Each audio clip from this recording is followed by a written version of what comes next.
Well, good afternoon, everybody, or good morning, or good evening, whenever you happen to be watching this pre-recording. Very excited to be here with you. My name is Derek, and I'm the director of the Wildlife Encounters Ecology Center and Farm School. We're based up in the New Hampshire Seacoast area, and we have been asked to create this Wildlife Encounters pre-recorded video presentation for you as a part of your summer reading program with the Beverly Public Library. And we're really excited to get a chance to do this for you. We typically don't do pre-recorded or even online videos, to tell you the truth. For the last 16 years, what we have specialized in is working with our amazing ambassador animals to deliver outreach programs throughout our home state of New Hampshire, your home state of Massachusetts, and in fact, all of the New England states and occasionally beyond for about 16 years. So if you're new to us, we're excited to get a chance to meet you. And we've got an exciting presentation for you here today with some of our ambassador animals. Now, the first one is just off screen here. He's going to come in and join me for a little bit more of an explanation of how things are going to work. It's my pleasure to introduce you to Big Bird, everybody. And Big Bird is a bird.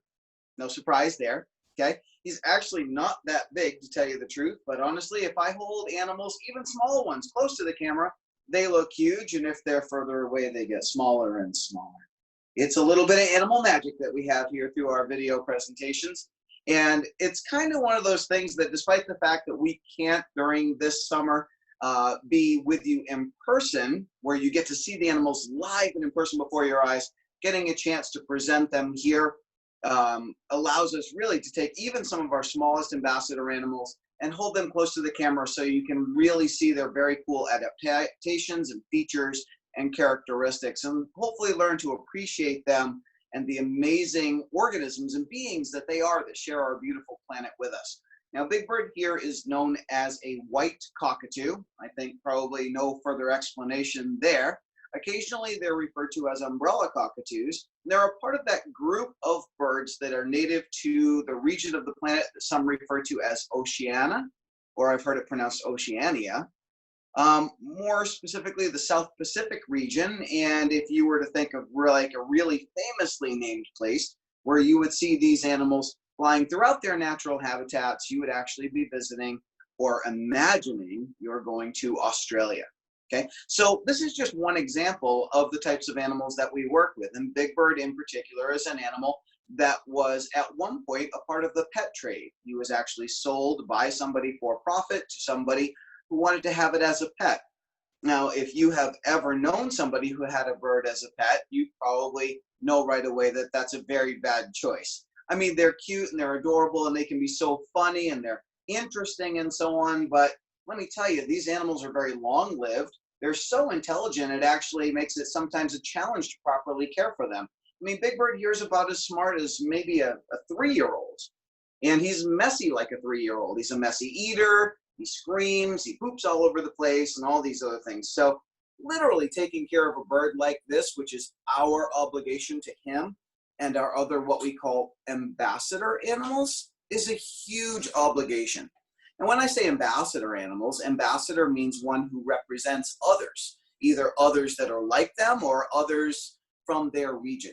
So as we explore our animals from around the world for the Beverly Public Library, we're going to get a chance to meet animals not only native to the Australian and Indonesian region, but other places around the world. I mean, I think, and I'm here in our virtual studio in Barrington, New Hampshire, and I'm looking around because the animals are here in this place with me, and I'm just kind of thinking, what other places are we going to visit? And what other amazing animals are we going to get a chance to see and explore together during this time?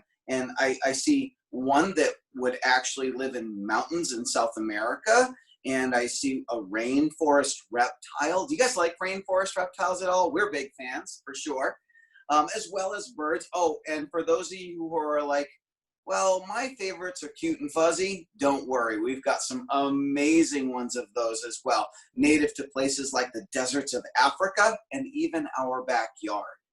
And so we've got a nice mix of both native, that's the one native to your backyards where it lives. You can see it out your window sometimes if you're really watchful.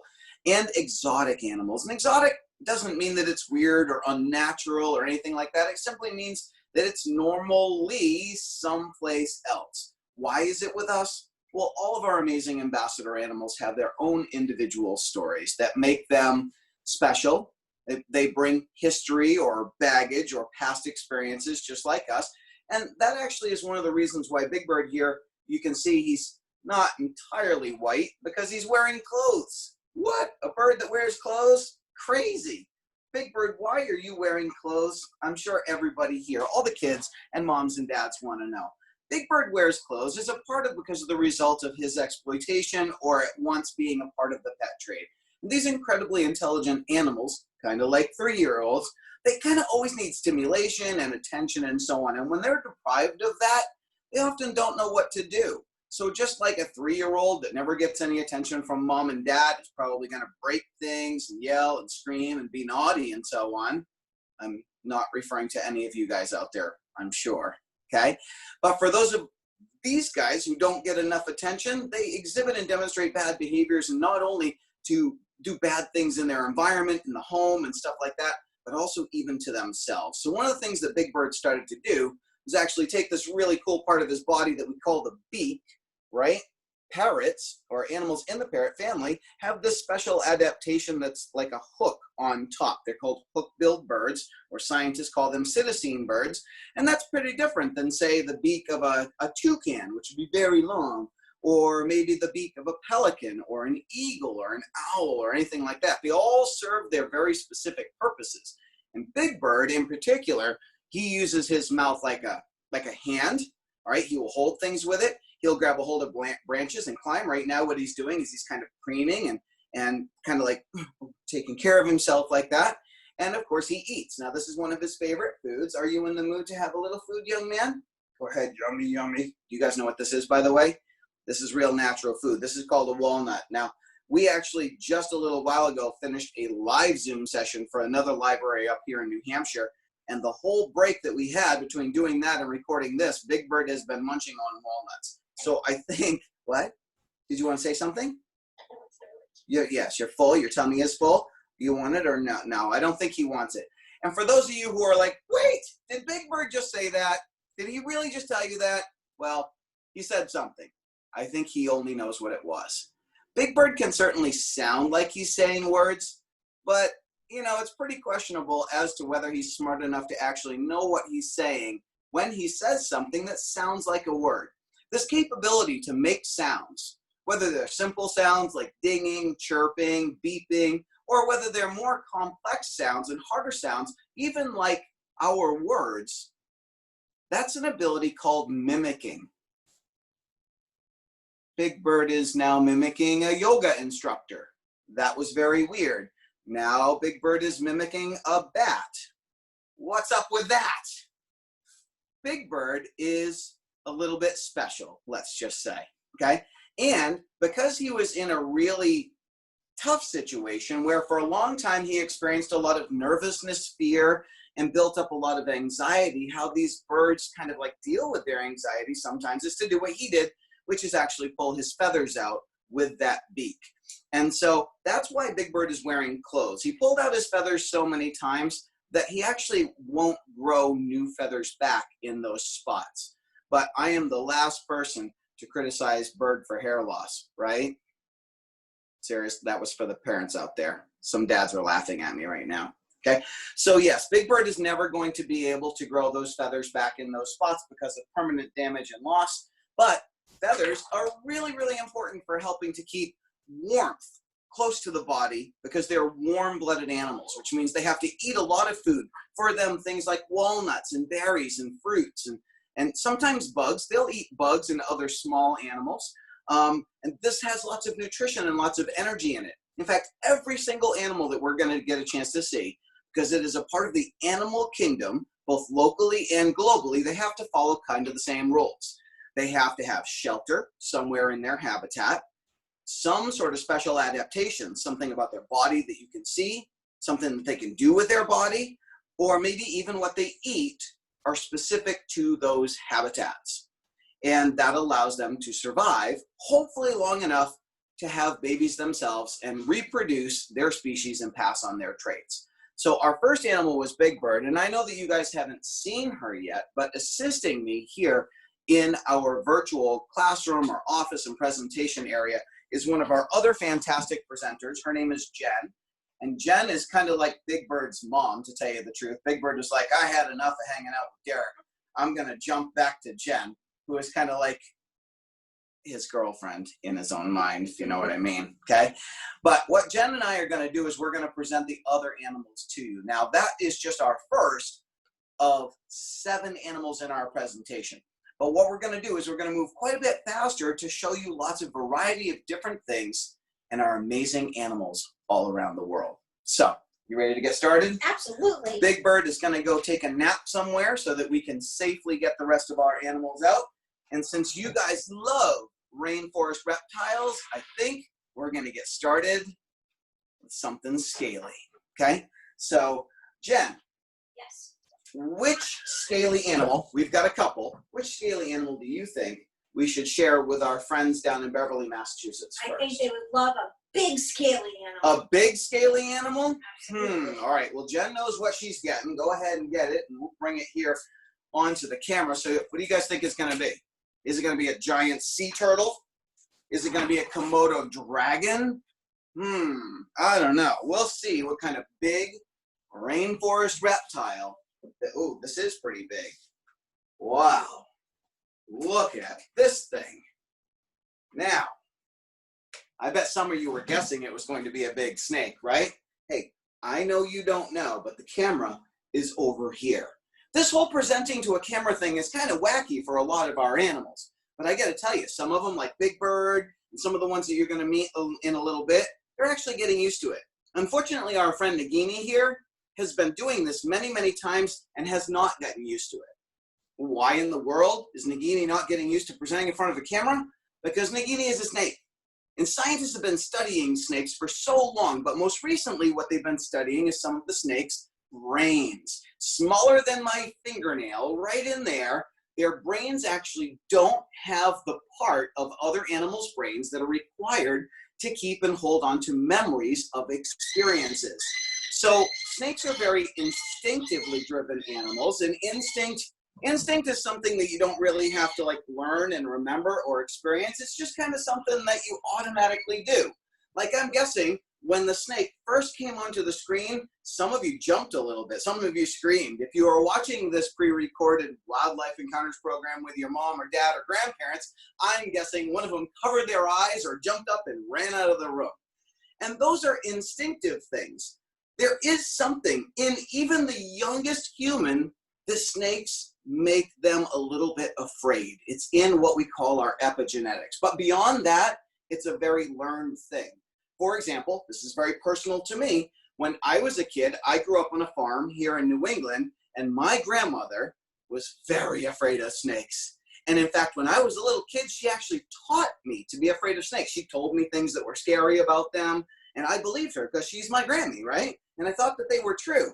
Unfortunately, they were not. And look at me today now, just a few years later, and I'm actually working with something that normally would have sent me running for fear of my life. What a crazy tongue, huh? Now, this rainforest reptile is called a Burmese python. And Burmese pythons are huge snakes. Look at how long Nagini is, way back there, almost to the back of the room with Jen. But believe it or not, Nagini's actually quite small right now. Now, when he was first born, his whole body was only about as long as my arm and maybe about as big around as my thumb. So obviously he's much bigger now, but Jen and I are going to walk back. We have a table here behind us that many of the animals will use during our presentation. And from the end where I'm standing to the end where she's standing is 5 feet. This is a 5-foot long table, okay? And as you can see, Nagini is longer than the table by how much, Jen? What do you think? Another 3 feet or so? I would say at least. Another 3 to 4 feet. So Nagini is between 8 and 10 feet long right now. And most people, quite honestly, when you look at that and see, whoa, this snake is like as big around as a person's arm, you're going to say that is a huge snake. And for snakes that live around here in New England, yeah, it is. We don't have any snakes that get this big that live here in New England. But in other parts of the world, like rainforest habitats. Why do rainforest habitats often make big animals? Because they don't have a winter, right? Our snakes around here stay pretty small, in part because they can only eat when it's a nice day like today, when it's warm enough that when they eat something like a bird or a frog or something like that, they get to lay and warm their bodies and digest their food, okay? But do they do that in December or January in the middle of the winter? No, the snakes all go into a state called brumation, where their body kind of stops doing anything, and they just lay and wait the long, harsh period where it's undesirable out. I guess it's kind of like being in 6 months quarantine, right? You guys can relate to being in quarantine, right? You just kind of don't do anything for a while. Well, that's what a lot of our reptiles around here do. Rainforest reptiles like the Burmese python can be active and eating, and that means growing every single day year round that it's warm enough in their rainforest habitat. So this is a Southeast Asian species, again, known as the Burmese python, famous for this kind of like blotched brown and tan with a little bit of yellowish and a very white belly. A lot of people say, why are they so dark on top and light on the bottom? And I say, folks, that's a great question. This is actually something that scientists and wildlife professionals and nature experts look at, and we see commonly in animals in nature. It's called countershading. And this is a form of camouflage, a specialized camouflage for animals that can be seen by other potentially dangerous animals, either from above or from underneath. So if this snake is kind of like swimming through an area where crocodiles live, a crocodile could be underneath the water, and something dangerous like a jaguar, or, well, not a jaguar, jaguar is South American, but let's say some sort of big cat like a tiger or something like that is perched up above the water watching it slither along the bank or something like that. So the tiger is going to be looking down at the ground or the water, and it's going to look dark. Dark colors will help them blend in. The crocodile's underneath the water looking up at the sky, which is going to be brighter, and so the bright colors on the belly will help it blend in. And look at those lines. See those cool lines there? They're actually not lines. They're the edges of very special scales. And a lot of people, especially younger kids that are watching, may believe that Nagini doesn't have any bones. He's so bendy and so flexible. How could an animal like that have bones? Well, to be honest, they do have bones. And these special scales allow us a little bit of an imaginary insight into their bodies. Every single one of those lines on the bottom matches up to one of their backbones and one rib that goes down this side and one that goes down the other side. So every line matches 3 bones. Imagine counting all of those. Younger kids, you're like, I don't even think I can count that high. Look at all of them, all the way down, all of those lines. That means Nagini has several, possibly over 600 bones in this body right now. That's as many bones as Jen's entire body and my entire body's bones added together. Crazy. Oh, and the last crazy thing, Burmese pythons have a 6th sense. It's not just Burmese pythons, but almost all pythons in general. They can look out in an environment, they can look out in a space, and they can not only collect smells with that wiggling tongue, but right in the front of their face, you might notice 2 little nose holes right in the front, and then smaller holes on their lip. Those are called thermoreceptors. They're kind of like heat scanners. I don't know if you guys ever go someplace in public. I know the other day I went to teach at a school, and the nurse came running out. She's like, stop right there. I said, what? She goes, she actually goes, right, just like this. Like, oh, does she have a gun? Yes, she had a temperature gun. And she put it right at my head. And it could tell the temperature. Now, if she didn't point it at my head, but she pointed it over my head, she wouldn't have got my temperature. She would have got the temperature of the air around me, right? So we're familiar with this, right? We can have somebody scan our temperature of our forehead, but if they don't get our forehead, let's say they get our clothes or maybe our shoes or something like that, it's going to be a different temperature. Well, this snake can actually see the differences in temperature. It's a super cool capability that they can use, whether it's light out or dark out, helping them to find yummy, warm-blooded animals like mammals and birds to eat in their habitat. Well, I hope you enjoyed meeting Nagini. I can tell from looking at Jen's body posture, Nagini's getting heavy. So Nagini is going to go away. And gosh, I really wish there was a way to kind of like take some questions for you, because I know that you guys have probably seen a Burmese python before. And you know, maybe you have questions that you're wondering, like, why didn't Nagini bite me? Is Nagini a trained snake? And I get that question a lot. Like, was Nagini okay with you? Did he not try to hurt you because he's trained to be a teaching snake? And I would love to say yes, but the answer, unfortunately, is no. And I referred to the reason why earlier, because unlike our next animal that's very smart and native to this area, something that we would see around here, Nagini doesn't have much of a memory. Scientists say that it can only remember things for maybe 2 to 3 minutes. So Nagini is not trained. And one of our big rules at the Wildlife Encounters Ecology Center, when Jen or I or any of our teachers are working with the animals, is to always remember that they're wild animals. They're not pet animals. They're not domestic animals like, say, doggies or kitty cats that we would keep as pets. And we always have to understand that they can behave unnaturally and they can hurt us.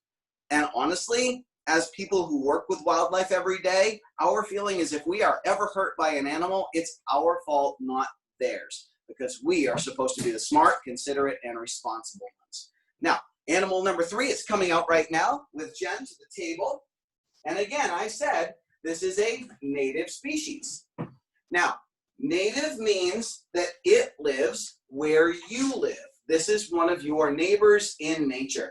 And we're gonna get him some snacks here real quick, just to give him a little bit of food. Oh, and by the way, his name is Shadow, okay? Now, Shadow is a type of animal that would live around here that appropriately is named Shadow because he would feel most comfortable hiding in the shadows of the forests of Massachusetts, New Hampshire, or most of the North American continent, as long as it's forested, with trees and bushes to hide in, and believe it or not, with this animal, even trees to climb. Now, do you know what kind of animal Shadow is? He kind of looks a little bit like a kitty cat.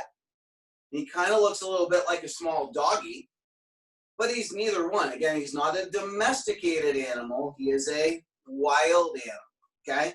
And a wild species is different from a breed of pet animal. So this species is a type of wild animal that honestly scientists argue they are so much in between doggies and kitty cat type of wild animals, or what we call canids and felids. Kind of think of everything from wolves to tigers. One's in the dog family, one's in the cat family. This is a group of animals that kind of sits in the middle. But it's got to be one or the other, right? And that's what scientists are arguing about. These are fox. And fox are really unique animals that have characteristics of both. They kind of look a little bit like a doggy, but they have cat-like faces. Honestly, if Shadow has to go to the doctor, which I just want you guys to know, we are a very caring organization. All of the animals that work with us get free health care, universal health care for all of our animals, okay? But if he has to go to the hospital and get some medicine for any reason, most doctors actually give him medicine designed for your pet cats. Because even though he's kind of dog-like on the outside, he's very cat-like on the inside. Now, one of the inside ways that he's dog-like is that foxes are what we call omnivores. Omnivores are animals that are really flexible with what they can choose to eat or take advantage to eat in the wild. If they have a choice, an omnivore will probably always eat animals over plants. That's what omnivore means, all right? Omnivore means something that can consume animals and plants. But the thing is, animals are more nutritious and you don't have to eat anywhere near as much to get the energy to stay alive and the nutrients that you need. So Shadow, if he were living in the wild, he would be chasing chipmunks, he would be eating field mice and frogs and things like that. And if there were none of those things around, or maybe just an opportunity came along, he might nibble on some strawberries in the forest or blueberry bushes or some sort of fruits. But he's not going to be munching on leaves and he's not going to be eating grass or anything like that. And that's one way that foxes are more flexible to survive in their habitat, okay? As opposed to cats. Cats are what we call obligate carnivores. Carnivore means you don't have anywhere near as much flexibility or choice. You can only eat other animals, or most people just simply think eat meat, but it's much bigger than that. Something like a bobcat or a lynx that might live in our backyard will only eat other animals to survive. If there aren't any animals around, you are never going to see a bobcat sitting underneath an apple tree beside a deer munching on apples. The bobcat is going to want to eat the deer, not the apples, because cats are carnivores and foxes, more like dogs, tend to be a little bit more flexible and be omnivores. Now, this particular type of fox is known as the gray fox. If you see a fox in your backyard, it might be one of these, or it might be a red fox. The red fox, if it's old, if it's full grown, is going to stand maybe about twice as tall. It's going to be a good bit longer, and it's going to be lighter in colors. But a lot of times foxes don't like to come out when it's bright and sunny when we can see them very well. And so if you see one later in the day or early in the morning, or even if maybe you're driving down the road with your family and one runs across the road in front of you, there is one little clue that you can look for to tell which kind of fox was it. And that is the color of the end of the tail. Shadow, come over here. Come here. Hey, come here. I want to show people the end of your tail. Look, come here. Come here. Here we go. Can you guys see it? The end of his tail, you can hardly see it because it's black and it's blending into the black side of the table. If this were a red fox, you'd be able to see it much easier because guess what color it is? The end of a red fox's tail is not red, it's white, the opposite of the gray fox. Now, one last cool thing that I want to share with you, and scientists have only figured this out recently. They have pretty much believed that the gray fox is kind of like, when it comes to modern foxes, it's kind of like the original one. You've probably heard of lots of other foxes, like the red fox that lives around here. I bet some of you have heard of the bat-eared fox. Probably a lot of you have heard of the Arctic fox, the one that's big and white and fluffy in the winter, and then kind of like a darker, skinny appearance in the summer, because they go through big changes with the changing seasons in their habitat. Well, scientists have pretty much proven that the gray fox is the original one, and that as gray fox moved out of our environment and forests, and they moved more into Arctic regions and more into grassland regions and places like that, they actually developed characteristics that were different, that allowed them to survive in different habitats. And after they've changed that much, we actually call them a whole different species. So what we're going to see in a little bit, we're going to do something that we don't often do, but it's so cool we just had to. We're actually going to see a descendant of the gray fox, highly specialized for a desert habitat, okay? But that is Shadow, that is the gray fox. One last quick tip, kids, because I'm hoping that you read lots of books this summer, but I would like you as much as possible to read those books outside. I want you to go outside and maybe let the sun touch your body. You guys do that? I hope you guys do that. There are a lot of kids that just kind of like stay in their room and they never get out in the sunlight and the fresh air. And, you know, I know sometimes we hear on TV, stay in your house. I think maybe the people who are saying that have either forgotten or just don't explain all the way that actually going outside in sunlight and fresh air actually keeps you really healthy, as long as during a time like today you're not around lots of other people. So don't be afraid to go outside and sit in the sun and take a good book and sit on a rock in your backyard or on a log or something like that, or even right in the grass and enjoy a good book. But if you see one of these come out of the woods and come toward you, don't panic, but please don't go up to it. Love it with your eyes. Don't touch it with your hands, because wild animals can carry other diseases and viruses and things that would make us sick just as much as the one we're all trying to stay from right now. And of course, they have sharp teeth and sharp claws, and we don't want anybody to get scratched or bit. Okay, so those are a few tips on the gray fox. We're going to say goodbye to Shadow. Thank you very much, Shadow. You did a fantastic, didn't he do a fantastic job? He has been an ambassador animal with us for probably, I'm going to say about 4 or 5 years now. And when he first actually came to Wildlife Encounters, he was born, I know a lot of you are wondering, how did we get him, or why is he with us? He doesn't look like he's injured, like he got hit by a car, and he doesn't have a limp or anything like that. And that's all true. He is perfect in every possible way in my mind. But here's the thing. He's not perfect in his mind. What do I mean by that? I mean that when an animal is born in the wild, it's not a safe space. And they have to learn, if they're a smart animal that can learn, they have to learn how to survive. And that means struggling, and that means scary things, and that means learning what to do when you're in a dangerous situation, or when you're really hungry, or when you're really thirsty. And those are lessons that you can only learn if you're there, if you're out in the wild. And ideally, for animals like mammals, they have a mom, or even a mom and dad, to teach them the ropes so they know what to do. Well, Shadow's mom and dad were non-releasable wildlife. They were adult foxes that couldn't survive on their own in the wild, so they were living at a wildlife sanctuary, and, you know, they had a baby. They did what mommy and daddy foxes do, and they make baby foxes. But because they were not able to raise Shadow in the wild, Shadow wouldn't be able to survive there on his own. It would be like taking you. What if your parents drove you in the car all the way up here to New Hampshire and dropped you off in the mountains and said, good luck, make your way home? Would you be able to do it? I don't think so. I don't even think I would be able to. So that's why Shadow is with us. Now, I just saw our next animal coming out. I think I'm going to move this way.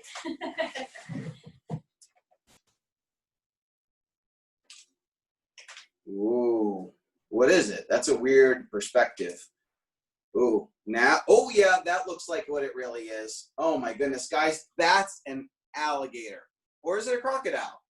Hold on, I know what to look for. Let me look. Yeah, I figured it out. Do you guys know what to look for? Look for those little black dots. You see those little black dots along the chin right there? Those are really cool things that this aquatic amphibious animal has that allows them to sense what's going on around them in the water, even if it's dark or even if their eyes are closed. They're called integumentary sensory organs. You don't have to remember that, or ISOs. And those little dots are like pressure sensors. So if my hand is in the water with him and it's a fish swimming by, as the fish's tail pushes on the water gets pushed toward the alligator's face. And when that pushed water touches the alligator's face, it tells the alligator, hey, there's a fish in that direction. Well, alligators have these amazing dots covering their face, right? You can see them all the way from back here, all the way down to their snout.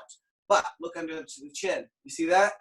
Do you see any dots there? No, you see lines, and those are the edges of the scales, but you don't see any dots. How about further on? Go down to the tummy, Jen.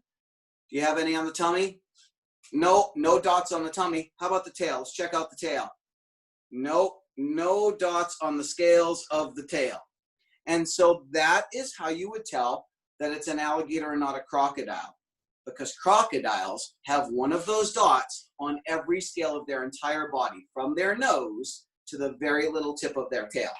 Now, there are lots of other things I know that you hear on TV and stuff about how you can tell an alligator from a crocodile. And a lot of times those are good clues, but they can be a little bit misleading.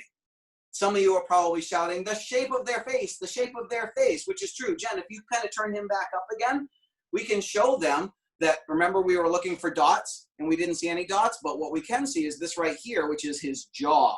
Just like, my jaw right there, right? And so this is technically known as the mandible or the jawbone, okay? Now, if it's an alligator, it looks like an upside down U, the letter U turned upside down, okay? And alligators have kind of like a curved front to their snout. Crocodiles have a longer and skinnier one. It looks more like a V than a U. And so that's how you can, another way that you can get a clue to tell whether it's an alligator or crocodile. Now don't. If you go someplace and you see one of these things, let's say you go over to the Stone Zoo or something like that, and they have one of these, and you're like, I don't know, Mom, I don't know if it's an alligator or a crocodile. Do not try to, or do not ask a zookeeper to go in and lift its chin so you can look. Because remember, these guys have sharp teeth and very powerful jaws. And quite honestly, even though our alligator here is laying really still and being very calm, they can move very quickly and very explosively. I don't know if you guys know this, but a big alligator, obviously this is a little alligator, right? It's one of our baby alligators. Very safe to have here in the room, close to me and Jen and so on. He's generally pretty well behaved, but a big alligator, Seriously, it could be like twice as long as that table behind me. Yep, that's 10 feet long. 8 to 10 foot long alligator could weigh 600 or 800 pounds or more. That is a huge alligator, but believe it or not, a huge alligator can run for a short distance, sprinting as fast as a racehorse runs. So you do not want to mess around with these massive animals. That's if they're on land. Now, if they're in the water, they can go even faster and further because though they do have little webs between their toes, they only use those for going slowly in the water. If they want to go fast, what do they use? They put their arms by their sides, they tuck their feet in, and they use that big, powerful tail, swinging it back and forth. Are you going to swing it back and forth, young man? Are you going to swing it back and forth? Swing it back and forth. Pretend you're swimming. Good job. Back and forth. And they can go 20 or 25 miles an hour through the water, covering far distances really fast. Now, let's see if I can get him to open his mouth. Jen, you got him, right? I got it. All right, because if he jumps my finger, we're going to have to stop this recording. Sorry, guys. You get like half of a wildlife encounter program. Because honestly, I am not strong enough. In fact, Jen and I together aren't strong enough. If this little alligator chomps my finger, we are not strong enough to even pull his jaws apart to get my finger out. A little alligator like this has a bite strength of hundreds of pounds of pressure. And when they become big, huge alligators, well, that could be thousands of pounds of pressure. In fact, crocodilians, which are alligators, crocodiles, and their cousins, have the strongest bites of any animals on the planet. There you go. Look at those teeth now. And see, all I didn't have to pull his mouth open or anything. We don't ever tape an alligator's mouth shut. We think that's kind of naughty and not very nice to do. All right, so we're just always very careful and professional and respectful of the animals. And all I did was lightly touch those little sensitive dots. And he said, hey, what's going on? And opened his mouth up wide. Now, I know what some of you are shouting at the recording. You're thinking it's almost live. It's like, where's the hole? How does he eat? How does he breathe? Well, alligators do breathe through their nose. But since they are amphibious animals, and that means they can be on land or in the water, just like we talked about, they've actually developed nose holes that are up on top. Right there are two little holes right there. And they're just a little bit higher than the rest of his nose. So they are kind of like a snorkel. And they can stick up above the water without him actually having to pick his whole head up out of the water and let everybody know that there's an alligator right there. Okay, so he can take a nice breath, keep everything underwater. He can have his mouth underwater, and the back of his tongue actually creates a seal. It closes the hole to go down into his tummy. It's kind of like when you go swimming. You know how if you go underwater, maybe some of you plug your nose. Maybe some of you are old enough that you don't have to plug your nose anymore, but you probably still close your mouth, right? You create a watertight seal with your lips so that your mouth doesn't fill with pool water or anything gross like that. And so it's kind of like that's lips, only it's in his throat. Actually, saying lips are in your throat, that's kind of gross. That's a gross thing to think about. It's a special thing. We don't call it that gross thing. We actually call it a glottis. It has a special name. It's a flap that he can open up when he wants to swallow something. So that is Irwin the alligator, and little Irwin. Little Irwin the alligator. And we're going to say see you later, alligator, to that really cool reptile. And we're going to see what comes out next. I'm thinking that it should be, and I know you heard me, but you might have forgotten. I mentioned that we were going to see an animal that would live in mountains, way up high in the mountains. I mean, like Mount Washington, Mount Katahdin over in Maine. Those are not even mountains. Those are hills compared to the mountains where this animal would live.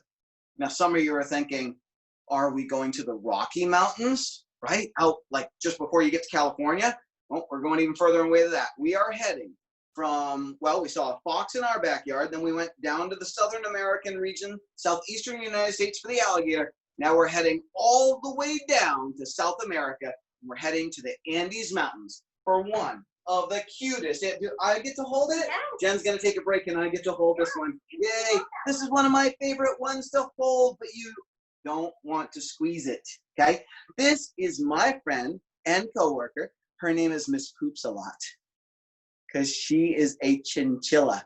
And chinchillas poop an average of up to 300 times per day. That's a lot of poop. Now, chinchillas are in the rodent family. So I have not shown you any rodents yet, but I showed you something that eats rodents. That would be the fox. And I mentioned things like chipmunks and squirrels and stuff like that. This is a cute cousin of them that lives way up high in the mountains. They don't have to worry about foxes in their natural habitat catching them because, quite honestly, there are no foxes in their habitat at that high altitude above the clouds. In fact, probably the one and only thing that they really have to worry about in their habitat for natural predators, well, I don't even want to say it really because she can hear really well. Miss Poops a Lot gets nervous very easily. How do I know she gets nervous very easily? Some of you are probably like, I think she's nervous now because she's constantly wiggling those whiskers. Guys, that's not a chinchilla showing that it's nervous. That's actually really natural, all right? It's what we call an innate behavior, and chinchillas wiggle their whiskers almost constantly, pretty much the whole time that they are awake and alert of their surroundings. They are an animal that always likes to be on high alert. Talk about permanent anxiety, right? Because these guys are always listening and on high alert for, I don't want to say it because I don't want to scare her, but you see what I'm pointing at, right? You guys know what that is? Starts with an O, goes whoo, whoo. Big eyes in the front, right? Eyes on the side. I like to hide from animals with eyes in the front because those are the ones that hunt. Have you guys ever heard that rhyme? That's a really good clue when you look at mammals and birds. It's a characteristic that you can just look at an animal and have a really good clue. Is it something that eats plants, which is a plant predator or a herbivore, or is it something that eats animals and is an animal predator or a carnivore? But remember, whether it's a plant eater or an animal eater, all animals have to eat life to live. Now, a lot of people ask me, which one has to eat more? Does one of these eat more or one of these eat more? What do you guys think? It's a good question. Well, when it comes to more energy, it really depends on activity. I mean, sure, a warm-blooded animal is a warm-blooded animal, and some animals have higher or lower body temperatures, but all animals have a kind of basic per pound, what we call basic requirement, metabolic rate. But if it's a lazy animal, it doesn't need to eat anywhere near as much as a very active animal. And I think you guys know that owls are kind of lazy. They sleep the day away. At night, they kind of stand around, and when they see something they want to get, they kind of just spread their arms out, silently swoop down and catch it. They don't do a whole lot of stuff. These guys here, well, they like to move it, move it. These guys are hopping and pooping and nibbling on things. They're very, very active at night. They can move very, very fast. So they tend to need to eat more in order to stay alive than an owl. The other thing is they eat plants instead of animals. And so they have to eat even more because plants don't contain as much energy as animals or nutrition in order to stay alive. In fact, plants are so hard for animals to digest that a lot of what they digest doesn't even become a part of their body. Like literally, it goes in and it comes out, especially the seeds. Did you guys know that a lot of times that's actually one of the ways that animals will eat a plant to help it? I know that sounds crazy. What living thing literally wants to get eaten because that's helpful? That just sounds weird. Nothing alive wants to get eaten, but plants are kind of wacky in a couple of different ways. Number one, they can make their own food. They don't have to eat it. They can just take like sunlight and water and a few other things, mix it together. They can do this super cool magic thing called photosynthesis, and boom, they can take all these things and just build their own bodies and make their own food. That's crazy. The other crazy thing is that plants, when they reproduce, they have plant babies. We might call them seeds or nuts or grains or beans or any of these other names, but sometimes they actually want an animal to eat a part of their body and swallow the seed and then carry that seed in their tummy for a ways. And then, of course, again, what goes in must. And that's one reason why chinchillas poop so much, because they have to eat a lot of plants. They can't digest it very much, so they're like pooping a lot of undigested plants, and they're spreading seeds everywhere they go. That's really helpful for keeping nature healthy. The seeds are getting planted everywhere chinchillas hop, and of course the rest of the poop turns into plant food or nutrition from the ground. Some of you right now are like, wait a minute, did he just say that plants eat poop? No, plants make their own food, but poop is one of the essential ingredients. So one of the last things that I want to share with you guys about chinchillas is something that they do in the mountains that is very rarely seen. In order to live happily up in the high altitude of the mountains above the clouds, where it's usually cold and windy, they've developed a very thick, incredibly soft fur coat. And in order to take care of their hair so that they're not having a bad hair day, they have to take a very special bath. Now, a bad hair day for a chinchilla is very much like a bad hair day for any of the ladies out there who are like, oh, it's so hot and humid and my hair's gonna fall and be all flat and sticky and everything else, right? They don't like it any more than you like it. So in order to make their hair nice and fluffy, they take a bath in volcano dust. And I believe Jen has Miss Poopsalot's bathtub right here. Fantastic. Now, this is the bathtub, and inside it is volcano dust. All right, and Miss Poopsalot is going to go in there. I'm going to put her in. Jen's going to put the cover on top. Otherwise, the dust is going to go all over the room. She's going to breathe it in. I'm going to breathe it in. We're going to lose oxygen saturation. We're going to go to the hospital, and they're going to think we... Anyway, all right, so we're not going to do it. We're going to put a cover on the top. But don't worry, Miss Poopsalot can breathe just fine in there. All right, you see there are little holes in there to let a little bit of air in there for Miss Poopsalot. And she's going to be in there taking her bath, rolling around, making her hair all nice and fluffy. But this doesn't last long, all right? They just rub-a-dub in the tub for just a couple of seconds, and then they're pretty much done. Their hair is all nice and fluffy and dry, and they are ready to take on the night. To take on the night? I thought the saying goes take on the day. Now, they take on the night because, like an owl, they sleep during the day, and they are out all night hopping around as these little nocturnal rodents of the Andes Mountains of South America. Very, very cool animal. Okay, and we're going to move on. I know that we're almost done here. Thank you very much. Oh my goodness. I just got handed our next to the last animal. I'm just going to say it before I even show it to you. This animal could kill me. Yeah, I am doing this for you. Actually, maybe I should have Jen hold it. What do you guys think, huh? Should I? No, Jen's like, no, I'm not going to hold it. All right, here we go, Jen. Hold that. I'm going to take it out. All right. Ready? Take a deep breath, Derek. Deep breath. Got to be very, very careful because this animal is highly poisonous. What do you think it is? No, it's not a snake. We already saw a snake, and there's no such thing as a poisonous snake. This is a toad. Toads are poisonous. When you saw it, some of you probably yelled frog, and that's okay. I'll give you partial credit as a summer school teacher for that. Okay? But it is not a frog. In fact, technically, I don't believe there's any such thing as a poisonous frog.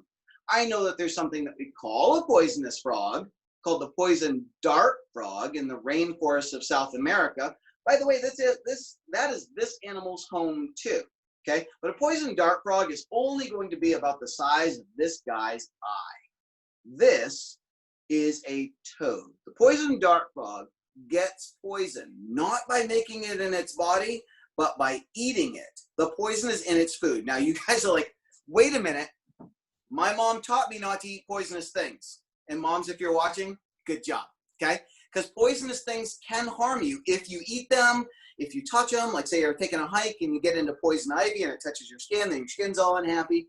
Or of course, if it's something in the air and it's a gas and you breathe that in, that's unhealthy too, right?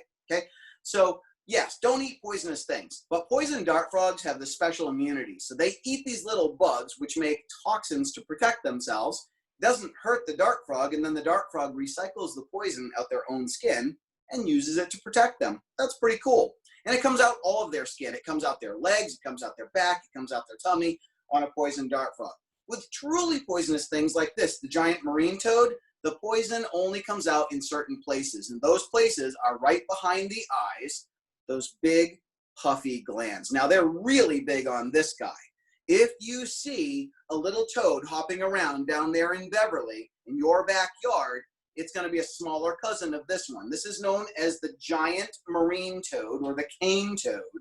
And we have its smaller cousin around here called the American toad. If you see an American toad, these big puffy areas, these are the poison glands. They're not going to be as far on the side. They're going to be kind of more toward the middle, and they're going to be a lot smaller. But they contain the same thing these do, which is called bufotoxin. And that is a poison that you don't want to touch or consume. Now, kids, I'm hoping your moms, if they were good enough to teach you some of those previous lessons, they have probably told you the #1 safety rule when it comes to seeing a wild animal in your backyard, or especially a toad. Do not put live animals in your mouth. Just don't do it. There's no need to put a live animal. In fact, it's just not okay. It's not okay. Just don't do it. Besides, they'll wiggle, they'll kick, they'll scratch, they'll bite. And you guys know what sometimes frogs and toads do too, besides making potentially poison to protect themselves. They also turn their bum into a squirt gun. You know what I mean, right? See, I mean, if you're thirsty, but don't put them in your mouth, okay? This bufotoxin is very potentially dangerous, actually, with our toads around here to your pet doggies and kitty cats. So keep an eye on your little fuzzy brothers and sisters and make sure that they don't get themselves in trouble. The cane toad actually affects lots of doggies and kitty cats. And it's very, very sad because these rainforest animals, and we're supposed to be sharing with you animals around the world, right? This is a South American animal, but you don't only find it there. You will now find these animals hopping around in Florida. And many, many people's doggies and kitty cats get very, very sick when they let them out to go to the bathroom or something like that. They see a toad, they get exposed to the bufotoxin, and those doggies have to get rushed to the vet.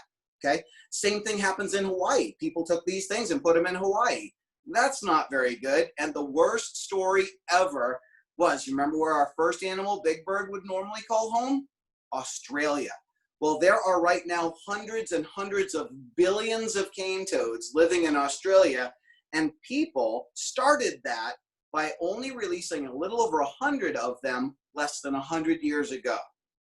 So 100 toads released in Australia less than 100 years ago are now several hundred billion toads? How did that happen? Well, every mommy one of these normally lays eggs in the water when they find it, and they have about 30,000 babies at a time.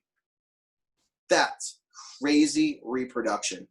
And when they're eggs in the water, they're poisonous. So if fish eat them, when they hatch out of the eggs and they kind of look like tiny little fish, you guys probably know we would call those tadpoles, right? Poisonous. A bird eats it. And of course, when they're full grown, they're hopping out of the water, they're jumping in water, they're swimming around in Australia, even giant crocodiles. You remember Irwin? Irwin wasn't that big. I said Irwin could get to be like 10 feet, maybe weigh 800 pounds. That's still not that big. In Australia, they have crocodiles that get 20 feet long and can weigh over 2,000 pounds. These giant crocodiles. Yet if a crocodile is laying in the water and a couple of these toads hop in the water and they chomp them,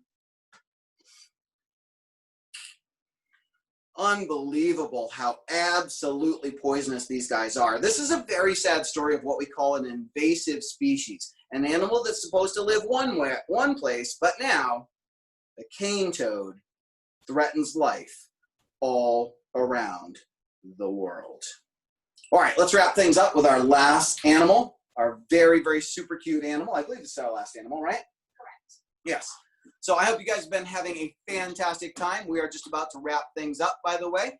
If you guys want to know more about us and what we do, check us out online. You see that little logo behind me right there. If you just Google up, well, what kind of animal makes that sound? You're about to find out. If you Google up Wildlife Encounters and you find that logo on Facebook, online, you have found our organization. WEEcocenter.com is our website URL, and that's how you find us on Facebook, Instagram, and our YouTube channel. What in the world makes that sound? Well, for moms and dads, this is for you. That is what the fox says. Okay? I told you a little bit earlier we were going to see a descendant of Shadow the Gray Fox, and that's this little nugget right here. What a cutie! Kids are like, oh my goodness, it's a baby fox. It has such big ears. Well, it's not a baby fox, but yes, it does have big ears. Jen, can you pick him up and bring him closer to the camera? Because he's an itty bitty little animal. Come on over, young man, and see everybody. This is a book. This is radar. Sure is. Yeah. All right. So we got a couple of these. These are called fennec foxes. All right. Fennec foxes are the world's tiniest, itty bittiest little fox. And Shadow is a full-grown old man. He's kind of middle age. Did I just call him Shadow? Mm-hmm. Radar. Sorry, radar. Big radar additions for ears. Radar, they're up there. Look up. There we go. He's like, I'm supposed to look down on the ground to find people, right? Because the kids are normally sitting on the ground in front of us, so that's where he's used to looking. Look at these giant ears. Now, the fennec fox is a desert species. They have, Jen, if you can turn him around, they have really, really thick fur, which a lot of kids are like, well, why does a desert animal have really thick fur? Isn't that going to make them too hot? Well, one of their adaptations, again, like some of the other animals we've seen, is to be nocturnal. So they hide during the hottest part of the day and they come out at night. And honestly, in the desert, it can get down to like freezing temperatures. So they do want to have a thick fur coat to keep them nice and warm. If they happen to come out while the sun is still up, their fur coat is really helpful to keep them from getting a sunburn. Just like if you're going to be outside for a little while, having your skin exposed is actually healthy. Your skin benefits from having the sun on it for a little while. But if you're going to be out for a few hours, maybe put a white shirt on or something like that to protect it from a sunburn. And that's what fur does for wildlife. Okay. Now this fur is the same color as the habitat that they live in, the Sahara Desert and deserts of the Middle Eastern parts of the world. So we're kind of wrapping up our tour. Goodness, we went to Australia and South America and North America and Indonesia and now and Asia with the Burmese python. Burma is now called Myanmar, if you guys are looking it up on the map, in Asia. And now we're wrapping it up with an animal native to the Middle East and Northern Africa and a whole different habitat.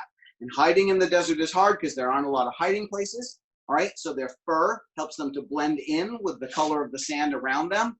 And honestly, their hiding spot is one that they often create by using these super cute little paws with these very sharp claws. And they'll dig long, deep burrows down into the soil. You're talking about a burrow that's maybe only about this big around, yet he can scurry his whole body down into it. So if a bigger animal is chasing him, and he gets down into the hole, they're like, oh man, I can't go in there. And they're safe in their den. Okay. Now, when they have cute little baby foxes, and baby foxes are called kits, they're itty bitty tiny. Baby fennec foxes are smaller than Radar's head. They're tiny and they don't have ears. Well, they have the holes, they just don't have the outer floppy parts. All right, because baby fennec foxes don't come out of the den for a while. They stay in the den safely. And a lot of people are like, well, they got to eat, right? You guys probably know that mammals, when they're babies, they can't just go out in nature and eat things. They can't eat other animals because they're baby animals. They can't like catch another thing and overpower it and eat it. And they can't eat plants. They can't eat plants because they haven't developed the right teeth for it. And plants don't want to get eaten. So a lot of them have very deadly poisons in them. And the babies haven't learned which one's safe to eat, not safe to eat. So what's a baby animal to do? Stay in the den and let mom and dad take the risks. And especially mom. And a dad might even catch some food and bring it to the mom. Mom actually recycles. Mom takes the danger. She eats the food from nature and she recycles it into something super safe for her babies to eat. You guys know what it is? It comes right out of mom's body. So it's animal-based nutrition. And it's the only thing that baby animals can eat safely. And it's designed to take baby mammals and turn them into big, healthy, strong mammals as quickly as possible. It is mommy's milk. So mommy and daddy will go out of the den. They'll find something to eat. They'll go back into the den and feed the babies. They live in families just like we do. And they work really, really hard to protect each other. And when the babies are old enough, their ears will start to grow. Their eyes will start to open up. They'll crawl out of the den and roll and play with each other and wrestle and bite each other, which looks really mean. But honestly, that kind of wrestling and biting and fighting stuff amongst brothers and sisters is totally normal.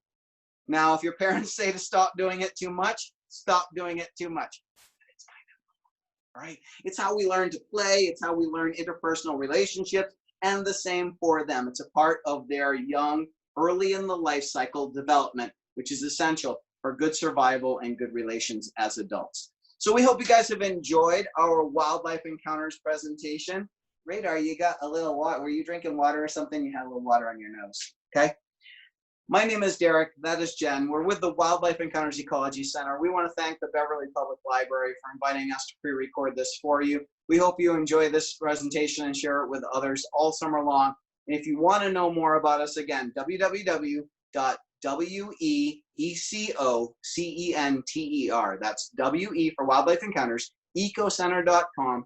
We are later this summer opening our wildlife sanctuary in Rochester and this beautiful 77-acre farm in Barrington for small and safe family and small group visits and tours. So please like our Facebook page, hit us up on Instagram, watch our social media and website for coming announcements in the next few weeks as to when things like that will be available if you would like to make a little drive north.